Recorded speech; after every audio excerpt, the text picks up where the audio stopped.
In the first volume of Somatics, Magazine Journal of the Bodily Arts and Sciences, in 1976, Thomas Hanna published an article titled "The Field of Somatics, the House That Darwin Built." In that article, he states, Charles Darwin built a great mansion. There were countless rooms, studios, salons, corridors, and grand halls, and the towering entry doors were thrown open to the world, inviting all to enter. The edifice built by Darwin was the expression of the emotions in man and animals, completed in 1872. This work was advance of its time, not only for theoretical reasons, but more practically for the lack of sufficient observations, experiments, and scientific tools to flesh out that theory. It required a century of research in genetics, cytology, biochemistry, biophysics, anthropology, ethology, neurophysiology, ecology, cybernetics, psychology, and much more to make the house that Darwin built livable, usable, and tolerable. That century of work and anticipation is now coming to fruition, and despite some needs for repair and design, Darwin's invitation can now be accepted. Thomas Hanna revered the work of Charles Darwin. When I was a young child, Tom explained the theory of evolution to me with great passion and clarity, and because of this, the theory of evolution made perfect sense to me. At a first grade parent-teacher conference, my teacher said to my parents, "Your daughter Wendell is quite precocious. For example, she explained the theory of evolution to our entire class last week." Up to this day, a deep appreciation for Darwin's work has stayed with me, and I think that perhaps it remains one of the most important theories ever made in science, and perhaps in the field of somatics as well. In this vlog, I want to explore how the expression of emotions in man and animals influenced Tom's formulation of his theory of somatics. A central point that Darwin makes in expression is that both man and animals express the same state of mind and emotions by expressive movement. Emotions serve the purpose of linking mental states with bodily movement, and these movements are genetically determined, deriving from purposeful actions.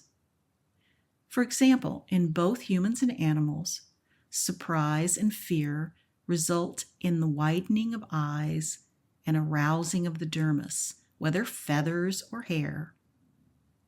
Further, Darwin noted that expressive gestures retain their usefulness through natural selection and continual genetic mutation, eventually becoming involuntary in nature through unconscious reactions and reflexes. Darwin termed these as serviceable associated habits. For instance, when startled, we will involuntarily blink to protect our eyes, while at the same time jumping backwards from the thing that scared us.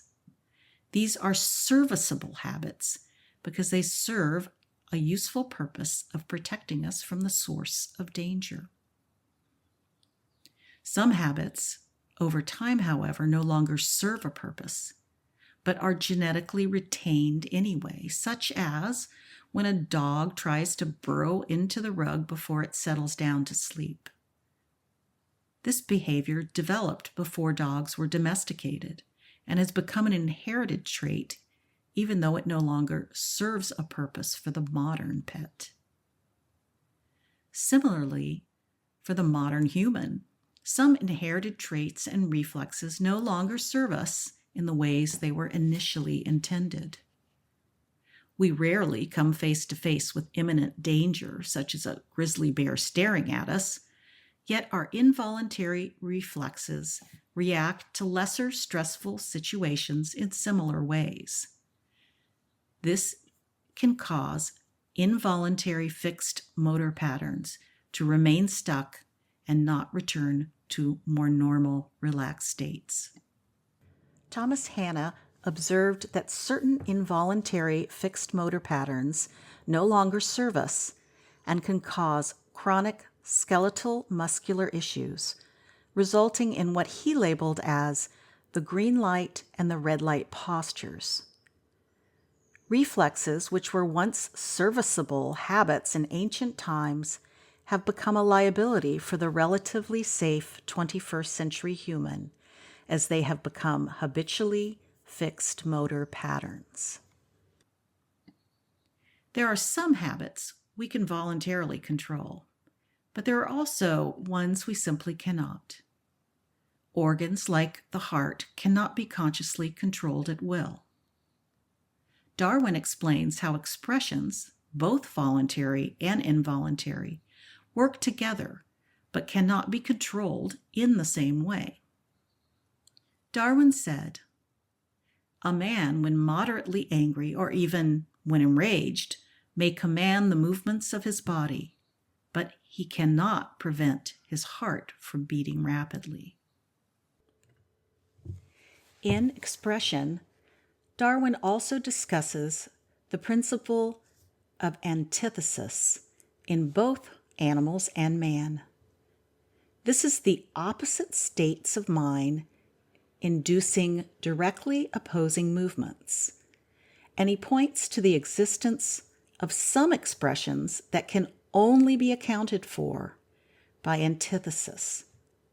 For example, the facial expressions in a placid, calm animal are completely different than in a happy, pleased animal.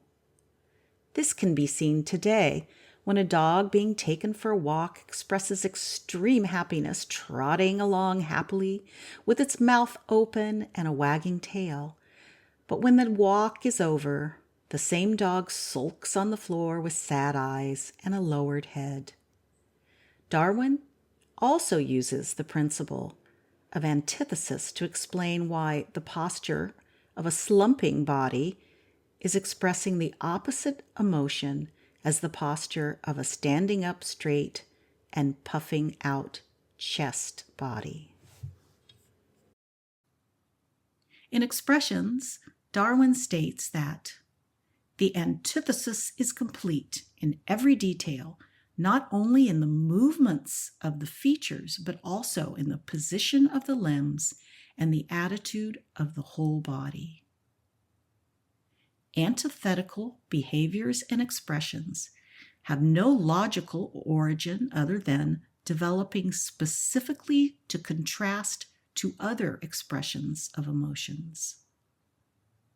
These two opposing expressions are also known in Hanna somatics as the red light and the green light reflexes. The red and green light reflexes being directly opposing movements, one expressing passiveness and the other expressing indignation. These antithetical expressions and behaviors also use completely different muscle groups, as if to underscore their opposite meaning. Slumped shoulders in the red light reflex are contracted by muscles in the front of the body, while raised chest and shoulders use the opposite backside muscles in the green light reflex. Thomas Hanna looked to Darwin and seeking to understand and construct the theory underlaying somatics. In doing so, Thomas Hanna outlined a set of assumptions about somas and somatic processes. The first assumption was about somatic identity. All somas are holistic processes of structure and function integrated into one entity. The second assumption relates to somatic tendencies. All somas simultaneously tend toward homeostasis and balance, while at the same time tending towards change and imbalance. The third assumption was about somatic internal interactional processes.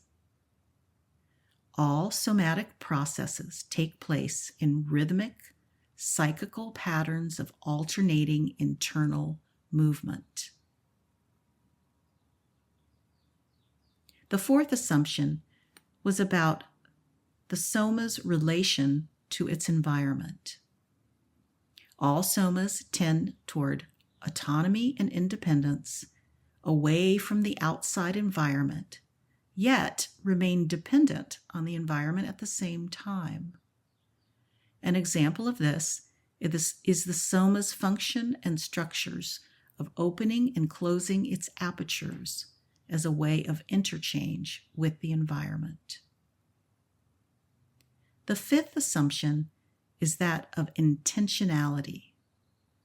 All somas mobilize themselves holistically in order to act within the soma for an intentional action in relation to the environment. Thomas Hanna remarked that this is a wondrous ability of somas to coordinate all of their parts in forming a single whole action or reaction, and is a fundamental feature of all somatic processes. In Thomas Hanna's unpublished work, Somatology, he states, "These 5 somatic assumptions are neither exhaustive of the somatic field nor exclusive of each other. They are complementary and overlapping polarities which make up the warp and woof of somas and their process. But together, these assumptions delineate the field of the life sciences precisely to the degree that they describe the general features of the unique center and focus of the life sciences, the individual somas that are the unique exemplars of life."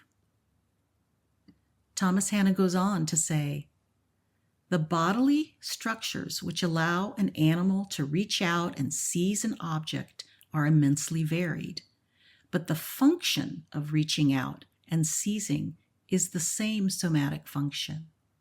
Living structure is an artifact of its own integral functions, a whole which carries with its own laws and imperatives that are primeval and enduring as Darwin saw them to be." Further, Thomas Hanna outlined 6 primordial somatic functions which work within the holistic structures of the soma: timing, standing, facing, and maneuvering, which Hanna labeled as primordial somatic functions. They are primordial, Thomas Hanna says, because in order for the soma to be in this universe, it must constitute itself first of all within the 4 directions of time and space: temporality, depth, length, and width. The timing function is the way in which the soma coordinates its processes. Timing is the somatic function that works with what we call nervous systems. This is the dimension of temporality.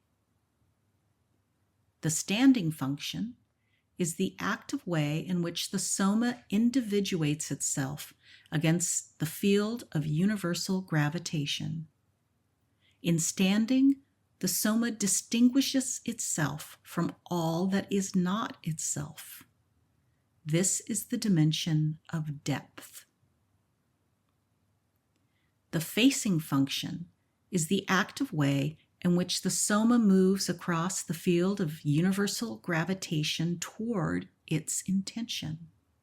Facing is the elongating directional function that orients the soma in its movement forward across a given plane.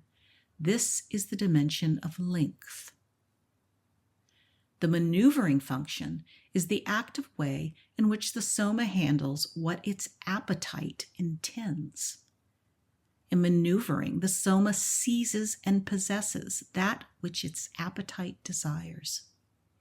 Maneuvering is the lateral somatic function, whereby the soma passes toward its intention. This is the dimension of width. In addition to the 4 dimensions of time and space, temporality, depth, width, and length, there are 2 more somatic functions central to all somas: wanting and intending. Wanting is the soma's needs and desires and its bond with the world, an unstable bond, whereby the soma reaches beyond its own integrity to be conditionally integrated into the world. This function is related to the soma's energy needs. Intending is the particular shape of action which functionally mobilizes the soma to fulfill its appetite within the world. Intending is a process whereby the soma fulfills itself by choosing a select part of the world.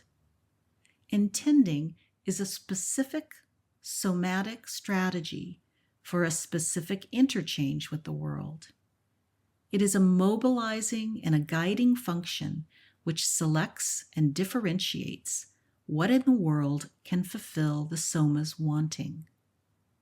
This function is as coordinated with the world as it is with the other inward primordial functions of the soma.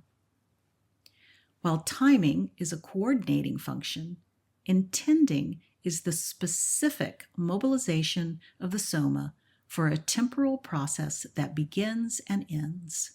The soma intends the closure of its needs through fulfillment. This function is related to the shape of action that the soma uses to achieve its goals. These 6 functions are considered primordial because they present in the earliest stages of development of any organism, and these functions include both structure and function. These functions were at the heart of what Darwin was observing in developing his theory of evolution. In Somatology, Thomas Hanna states, "At the heart of Darwin's discovery is the living, cell-like soma, which is the individual exemplar of the singular event of life, life that has evolved unbroken since its first cellular formation.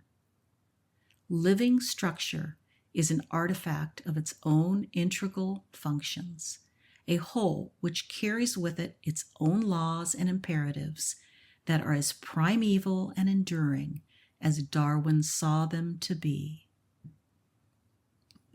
Hanna goes on to say, "A soma is any individual embodiment of a process which endures and adapts through time, and it remains a soma as long as it lives. The moment it dies, it ceases to be a soma and becomes a body. Each soma is a process in time, yet its ambiguous secret is that its life is the same stable, still enduring succession of layers and branches that root backward into the origins of life. It is because life has continued unbroken through its evolving branches that somas are unique events. They bear with them their entire history of millions of years." Tom Hanna's reverence for Darwin and his ideas were central to the formulation of a theory of somatics. He often pondered on the scientific and philosophical wonders of evolution in his philosophical essays. In ending this blog, I would like to share an excerpt from one of those essays narrated by Tom Hanna himself, reflecting as he gazed up at the night sky. This essay is titled One. The being of myself, this person sitting quietly under the stars, is a being that stretches backward through infinite layers of roots, branching downward into further roots and still further roots, until there is no way of telling where the roots end, or even if there is an end. Those rootlets branch downward from multi-cell beings into single-cell beings, simple beings just as present to the world as I am on this star-filled night. The strands of my being reach downward and backward through seamlessly connected layers into the originative oneness of being itself. My being at this moment of nighttime awareness is linked in living, unbroken continuity with a primal oneness that is just as ancient as the starlight falling into my eyes. Just like the light of those incredibly distant stars, this self whose awareness I am experiencing at this moment has also traveled an incredible span of space and time to arrive at this place and instant. That which is deep in biological time is as deep as space and its elemental roots. Looking up at the umbrella of stars, I reflect on the immense similarity between those ancient celestial bodies and my own body. They and I are finally one.